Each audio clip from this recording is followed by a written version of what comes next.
아파트 경비실은 새벽 2시를 지나 정막에 잠겼다. 오성근 경비원은 식어버린 커피를 한 모금 삼키고 모니터를 훑었다. 엘리베이터 화면이 잠깐 검어졌다가 돌아오더니 흰 원피스 여자의 형체가 서 있었다. 성근은 확대 버튼을 눌렀다. 초점이 맞자 얼굴 윤곽이 선명해졌다.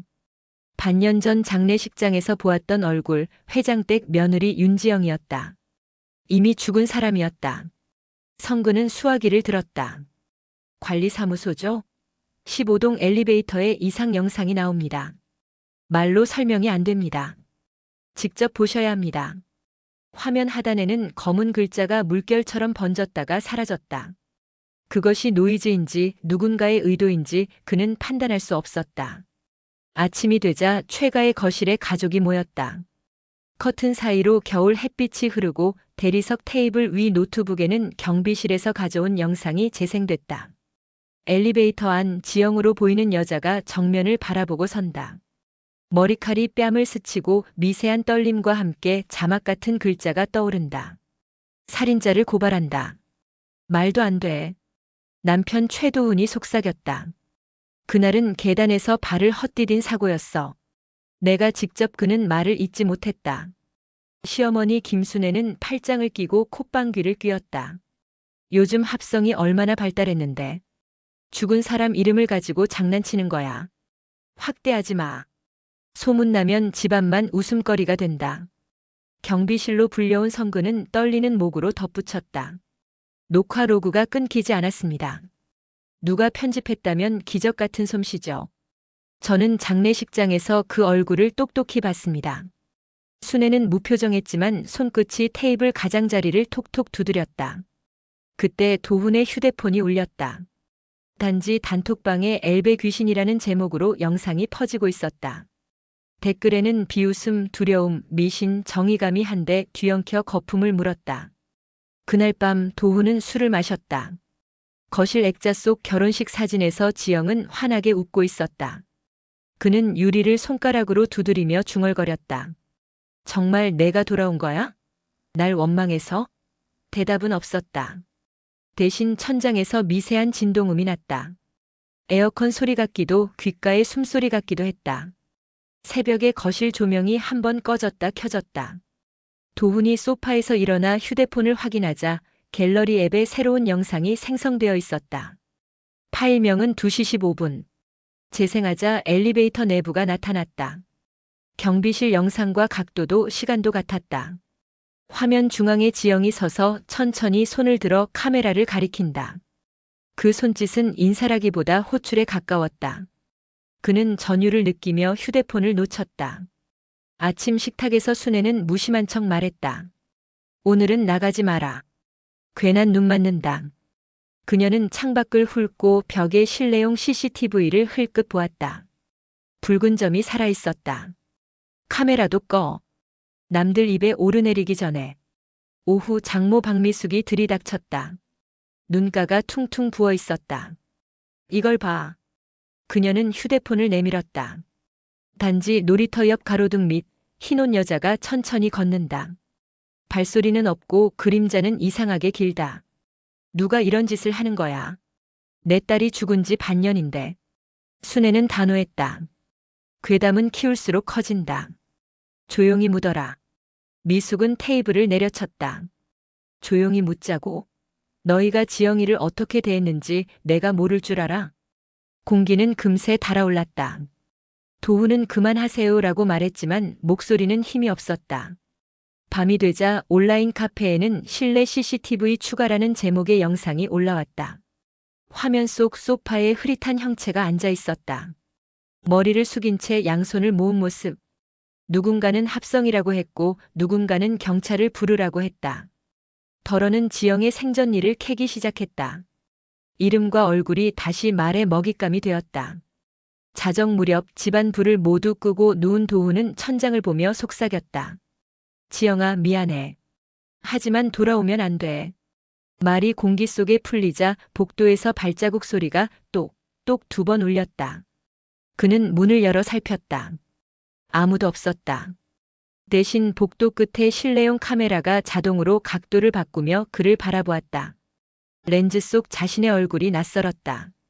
살아있는 유령 같았다. 그는 전원을 뽑았다.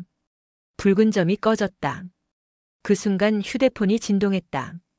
새 클립이 저장되었습니다. 재생하면 또 그녀가 있을까? 그는 숨을 고르고 버튼을 눌렀다. 엘리베이터 문이 열리고 흰 옷 여자가 천천히 들어온다.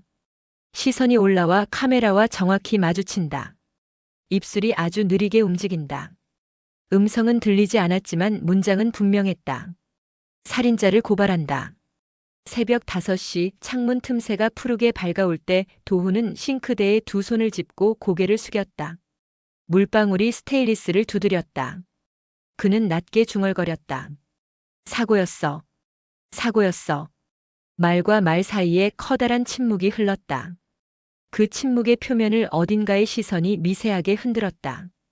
살아있는 자와 죽은 자, 기억과 조작, 죄책감과 공포가 한자리에 겹쳤다. 바람이 얇은 커튼을 밀어 올렸다. 천이 물결치며 하얀 옷자락이 방을 스쳐 지나가는 듯 흔들렸다. 아침 햇살이 아파트 단지를 비췄지만 최가의 집안 공기는 싸늘했다. 전날 퍼진 CCTV 영상은 이미 단지 주민들 사이에서 엘리베이터 귀신으로 불리며 빠르게 확산되고 있었다. 경비실에 붙은 안내문은 영상 유출을 자제해달라는 내용이었지만 사람들은 오히려 더 흥분했다. 진짜 귀신이래. 저 집 며느리 아니었어? 수군거림이 복도마다 흘렀다. 그날 점심 초인종이 울렸다.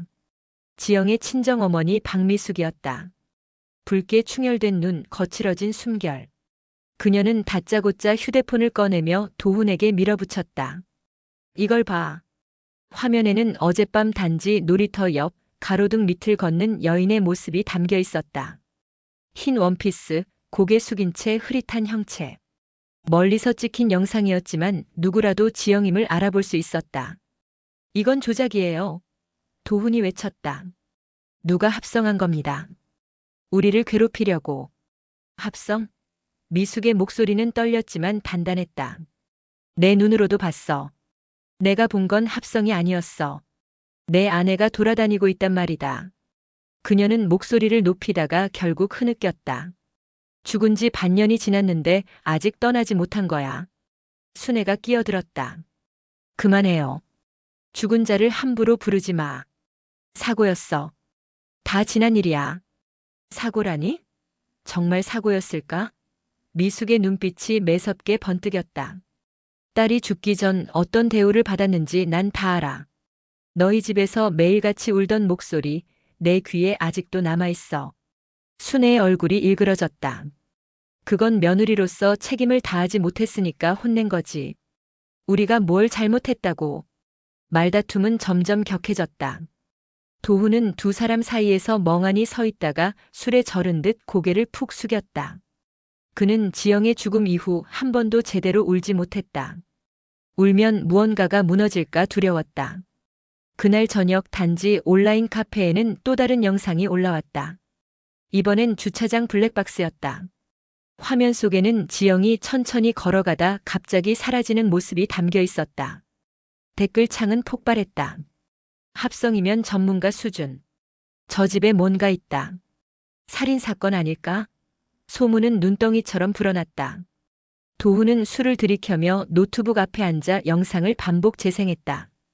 그는 화면을 확대하고 속도를 늦추며 숨은 단서를 찾으려 애썼다. 그러나 결과는 더 큰 혼란뿐이었다. 그녀의 얼굴은 분명히 지영이었고 걸음걸이도 똑같았다. 마치 살아있는 듯 자연스러웠다. 한밤중 그는 혼잣말을 했다.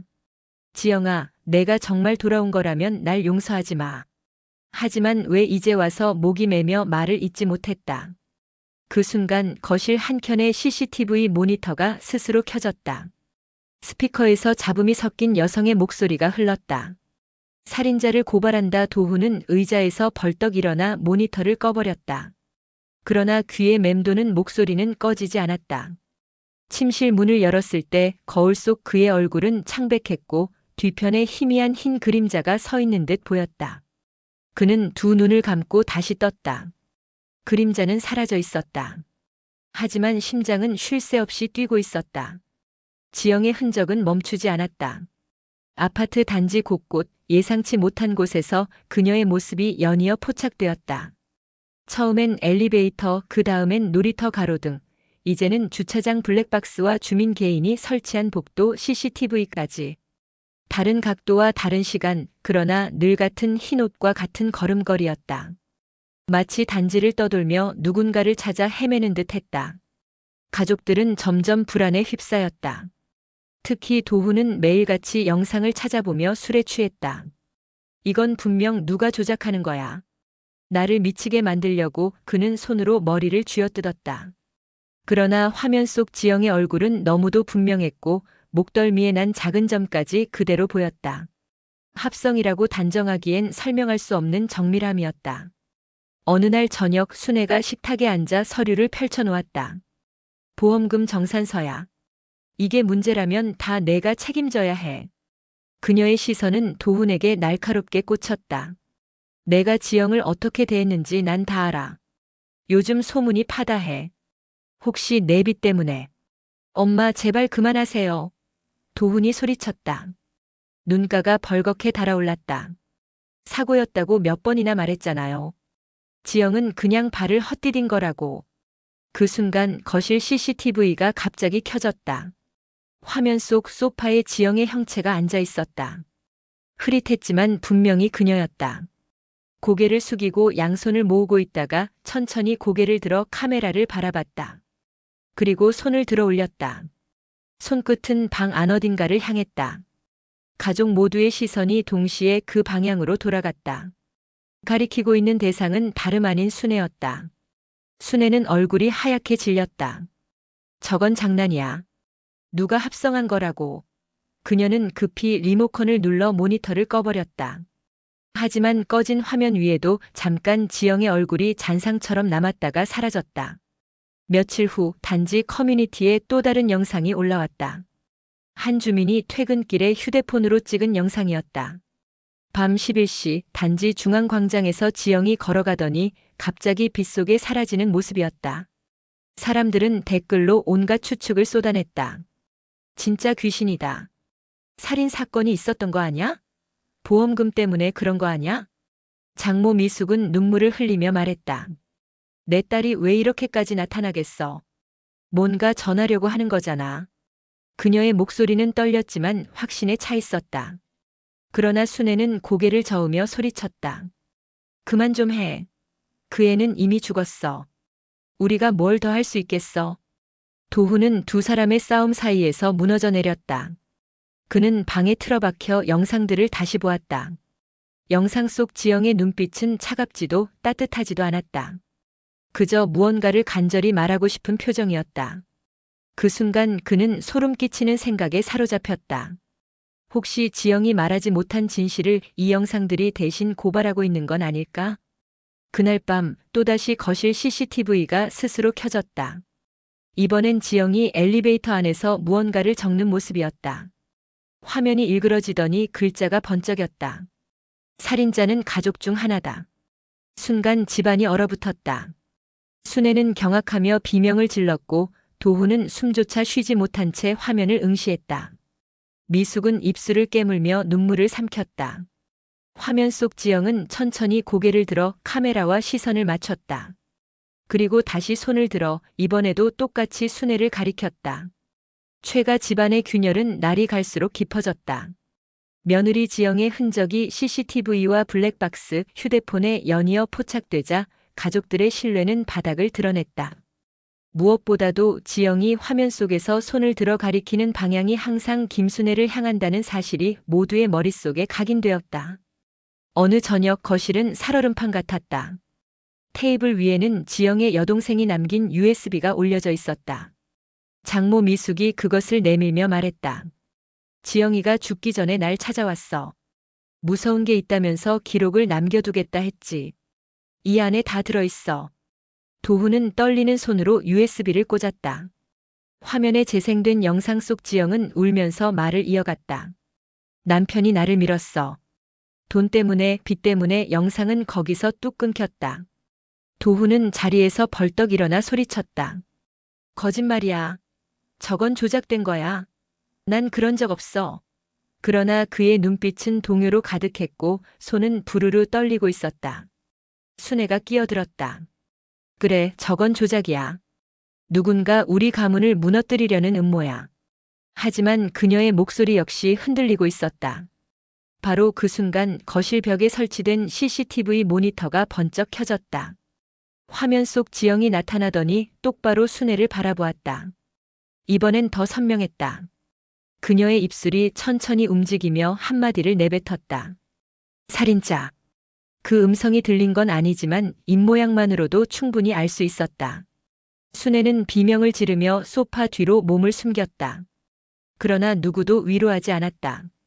오히려 미숙은 눈을 치켜뜨며 고함쳤다. 역시 너였구나. 내 딸을 괴롭히고 결국 죽음으로 몰아넣은 게 너였지? 도훈은 얼굴을 감싸쥐고 바닥에 주저앉았다. 그는 어머니를 감싸야 할지 아내의 편에 서야 할지 몰랐다. 밤이 깊자 소문은 더 이상 단지 안에만 머물지 않았다. SNS에 귀신이 찍힌 CCTV라는 제목으로 영상이 퍼졌고 기자들이 단지 앞에 몰려들기 시작했다. 기자들은 카메라를 들이밀며 질문을 쏟아냈다. 정말 살인 사건이 맞습니까? 며느리를 죽였다는 의혹에 대해 한 말씀 해주세요. 순애는 얼굴을 가리며 황급히 집으로 들어갔다. 도훈은 술에 취한 채 기자들에게 욕설을 퍼부었다. 집 안 공기는 숨막히게 무거웠다. 순애는 방 안에서 스스로에게 중얼거렸다. 아니야, 내가 죽인 게 아니야. 단지 언성을 높였을 뿐이야. 계단에서 발을 헛디딘 건 그의 스스로였어. 그러나 거울 속 자신의 얼굴은 거짓을 드러내듯 떨리고 있었다. 그녀는 눈을 감았다가 떴다. 거울 뒤에 지영의 얼굴이 겹쳐 보였다. 눈물과 분노가 뒤섞인 표정이었다. 다음 날 도훈은 회사에 출근하지 못했다. 동료들이 수군거리는 소리가 들려왔다. 아내가 귀신이 됐다잖아. 보험금 때문에 죽인 거라던데. 그는 그 말들 속에서 고개를 들 수 없었다. 술에 취해 집으로 돌아오던 길, 그는 또다시 휴대폰 알림을 받았다. 새 영상이 저장되었습니다. 손가락이 저절로 재생 버튼을 눌렀다. 이번엔 그의 방 침대 위에 앉은 지영의 모습이었다. 화면 속 그녀는 미소 지으며 손을 흔들었다. 그러나 그 손짓은 인사라기보다 경고 같았다. 집으로 돌아온 그는 엄마에게 달려가 외쳤다. 엄마, 솔직히 말해요. 무슨 일이 있었던 거예요? 순애는 눈을 피하며 입술을 깨물었다. 잠시 침묵이 흐른 뒤 그녀는 겨우 목소리를 냈다. 난 지영이와 다툰 건 사실이다. 하지만 그 이상은 없어. 그러나 도훈은 이미 믿지 않았다. 의심은 그의 머릿속을 좀먹으며 커져갔다. 그날 밤 가족 모두가 거실에 모였다. 모니터가 저절로 켜졌다. 이번엔 지영이 계단 난간에 서 있는 영상이었다. 화면이 흔들리더니 그녀가 뒤로 밀려 떨어지는 모습이 순간적으로 비쳤다. 그리고 마지막 장면, 그녀가 바닥에 쓰러져 숨을 거두는 순간 화면에 굵은 글자가 새겨졌다. 살인자는 가족 안에 있다. 순간 집안은 정적에 잠겼다. 누구도 입을 열지 못했다. 단지 서로의 얼굴을 바라보며 불신과 공포만을 삼켰다. 순애의 손은 떨리고 있었고 도훈은 머리를 감싸쥐고 울었다. 미숙은 오열하며 소파에 쓰러졌다. 지영의 유령은 단순한 환상이 아니었다. 그것은 가족이 숨기려 한 진실을 하나씩 꺼내는 잔혹한 심판이었다. 아파트의 어둠은 더 이상 단순한 밤의 그림자가 아니었다. 최가 집안은 날이 갈수록 갈라졌다. 도훈은 방에 틀어박혀 술로 시간을 보냈고 순애는 집 안 모든 CCTV 전원을 차단하려 했다. 그러나 전원을 뽑아도 차단기를 내려도 새벽이면 어김없이 화면이 켜져 있었다. 그 안에서 지영은 살아있는 듯 움직이며 무언가를 말하려 했다. 어느 날 장모 미숙이 작은 상자를 들고 찾아왔다. 지영이가 죽기 전에 맡긴 거야. 혹시 무슨 일 생기면 이걸 열어달라 했어. 상자 안에는 USB와 낡은 일기장이 들어있었다. 도훈은 두 손을 떨며 USB를 꽂았다. 모니터 속 지영이 울먹이며 카메라를 향해 속삭였다. 혹시 내가 죽으면 누군가 나를 밀었을 거야. 그냥 사고가 아닐 거야. 내 남편이 아니면 시어머니가. 영상은 중간에서 끊겼다. 분명히 이어지는 장면이 있어야 했지만 파일은 절반이 삭제되어 있었다. 도훈은 절규하며 컴퓨터를 주먹으로 내리쳤다. 누가 지운 거야? 누가? 미숙은 눈물을 삼키며 순애를 노려보았다. 그러나 순애는 태연한 얼굴로 고개를 저었다. 그날 밤 CCTV 화면이 다시 켜졌다. 이번에는 삭제된 장면처럼 보였다. 지영이 카메라를 응시하며 입술을 움직였다. 음성은 없지만 자막처럼 입모양이 읽혔다. 삭제됐다. 하지만 기억은 남아있다. 가족들은 서로를 바라보며 몸서리쳤다. 다음 날 단지 주민들 사이에서 새로운 소문이 돌았다. 사고가 아니라 살인이라더라. 보험금이 얽혔다던데. 시어머니가 며느리를 못마땅해 했다지. 가족들은 외출조차 어려워졌다. 기자들은 현관 앞에 진을 치고 인터넷에는 익명 제보가 넘쳐났다. 결국 도훈은 경찰서를 찾아갔다. 제 아내의 죽음 다시 조사해 주세요. 단순한 사고가 아닐 수 있습니다. 하지만 경찰은 증거 부족을 이유로 난색을 표했다. 돌아오는 길 그는 휴대폰 알림을 받았다. 새 영상이 저장되었습니다. 떨리는 손으로 재생 버튼을 누르자 지영이 계단 난간에 서 있는 장면이 보였다. 누군가 뒤에서 다가와 밀어내는 듯한 그림자. 얼굴은 보이지 않았지만 어깨와 체형은 낯설지 않았다. 도훈은 충격에 숨이 막혔다. 그는 무릎을 꿇고 중얼거렸다. 정말 우리 가족 중 누군가가 미숙은 그 영상 속 그림자가 분명 순애라고 확신했다. 하지만 도훈은 흔들렸다. 혹시 그 그림자가 자기 자신은 아닐까, 술에 취해 기억하지 못하는 사이에 저지른 건 아닐까? 의심은 점점 스스로를 향해 번졌다. 밤이 되자 모니터에 지영이 또 나타났다. 이번엔 눈물이 가득 고인 채 손가락으로 하나, 둘, 셋을 세었다. 가족 중 3명, 즉 남편, 시어머니, 장모. 모두가 용의자라는 메시지였다. 화면이 꺼진 뒤에도 공기는 무겁게 가라앉았다. 도훈은 결국 방 한가운데 무너져 울었다. 누가 살인자인지 왜 내가 말하지 않니? 그러나 대답은 없었다.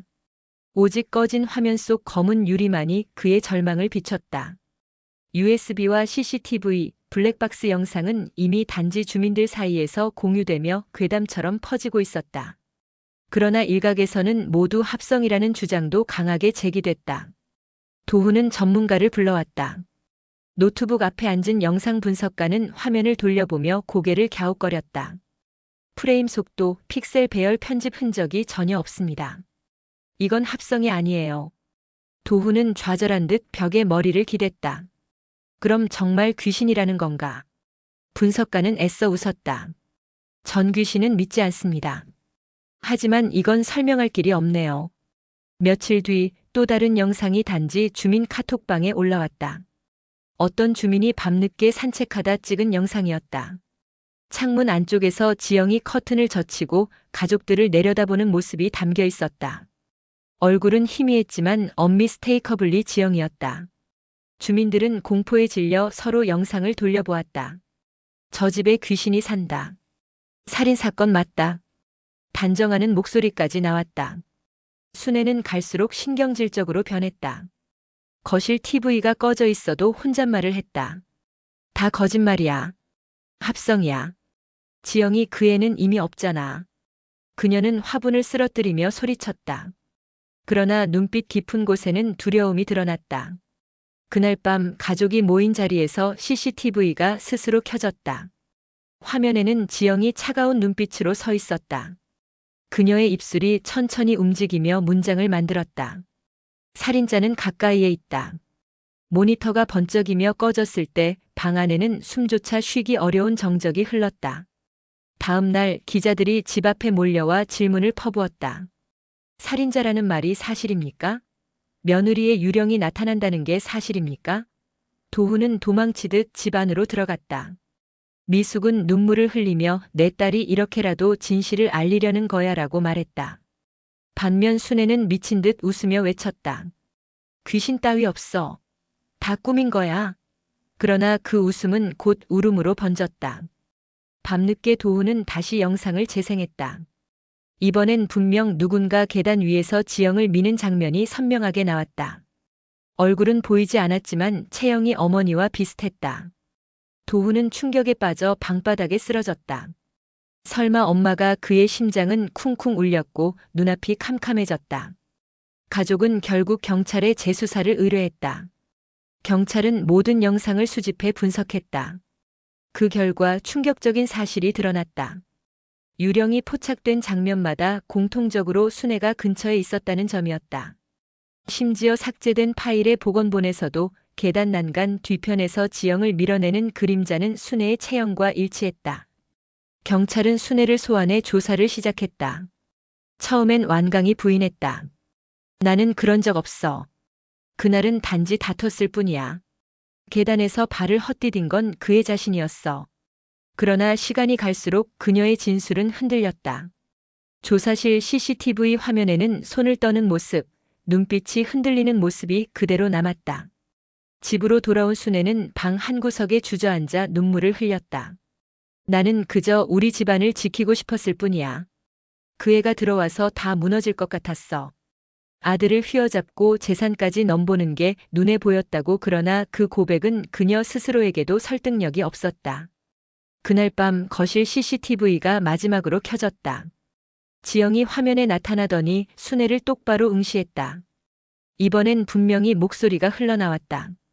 너였어. 짧고 날카로운 단어였다. 그 순간 순애는 쓰러지듯 소파에 주저앉았다. 도훈은 울며 어머니를 붙잡았다. 엄마, 왜 그랬어요? 왜 그러나 순애는 대답하지 못했다. 눈물만이 흐를 뿐이었다. 미숙은 두 손으로 얼굴을 감싸주며 울부짖었다. 내 딸을 내가 죽였구나. 경찰은 순애를 긴급 체포했다.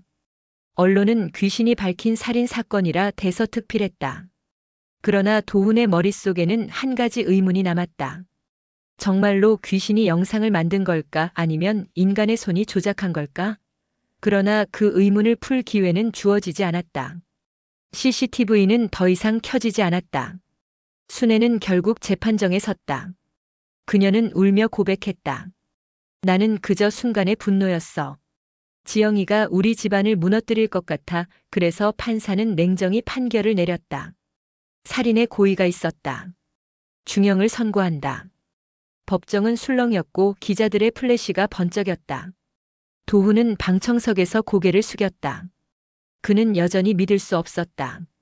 자신의 어머니가 아내를 죽였다는 사실도, 그 진실을 밝힌 것이 죽은 아내의 유령이라는 사실도.